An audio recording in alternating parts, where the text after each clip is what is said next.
Members of the UK's Royal Society have urged the elite scientific academy to step up its efforts to advocate for science and scientists, amid a row over one of its fellows, Elon Musk. Over the last 9 months, many scientists have raised concerns about the controversial billionaire's behavior, which has been called a threat to science. A meeting on Monday evening did not result in Mr. Musk's expulsion, but it has drawn the world's oldest scientific academy into a divisive, political row. The campaign to revoke Mr. Musk's membership centers on suggestions, from a growing number of fellows, that the billionaire's actions are incompatible with the Society's own code of conduct.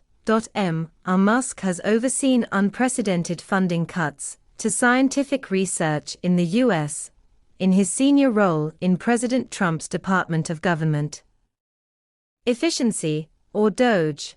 Mr. Musk has also been accused of sharing misinformation on his social media platform, X. In a statement after the meeting, the Royal Society addressed those issues, saying that members who attended were particularly concerned about the fate of scientists in the US.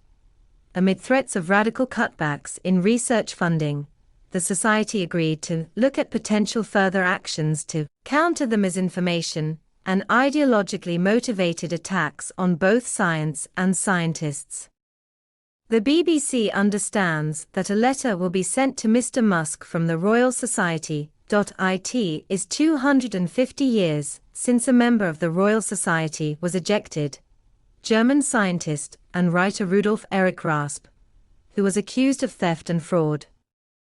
So the rift among the membership, caused by Mr. Musk and his public pronouncements, could be a historic turning point for this most elite of scientific academies. 2 eminent scientists have resigned their fellowships in protest, Dr. Dorothy Bishop of Oxford University and Professor Andrew Miller from University of Edinburgh. More than 3,300 scientists also put their names to a letter, written by Professor Stephen Curry, Emeritus Professor of Structural Biology at Imperial College London, who is not a fellow, that expressed deep concern about the billionaire's fellowship and the Society's continued silence and apparent inaction with regard to the controversy. Professor Curry told the BBC he was glad that the Society had gathered fellows to discuss these concerns. But, he added that he was disappointed that they have so far given only a very short statement summarizing the meeting.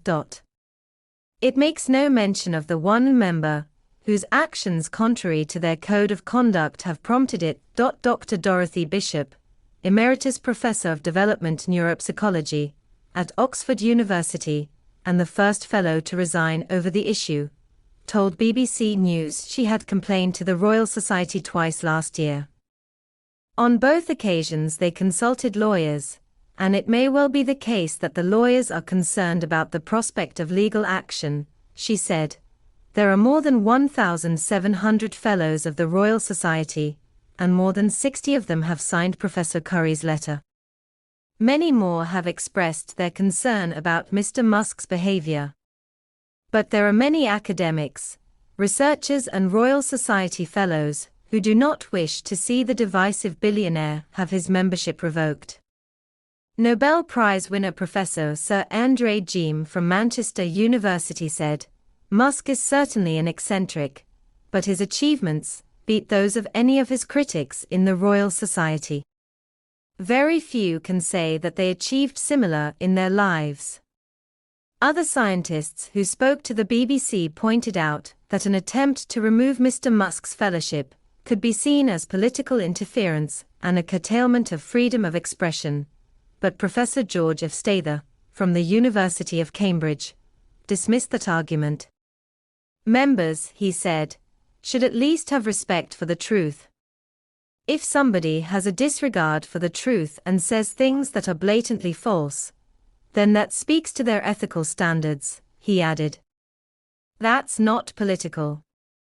Fiona Fox is chief executive of the Science Media Centre, which works with journalists and scientists to promote accurate, evidence-based information in science coverage.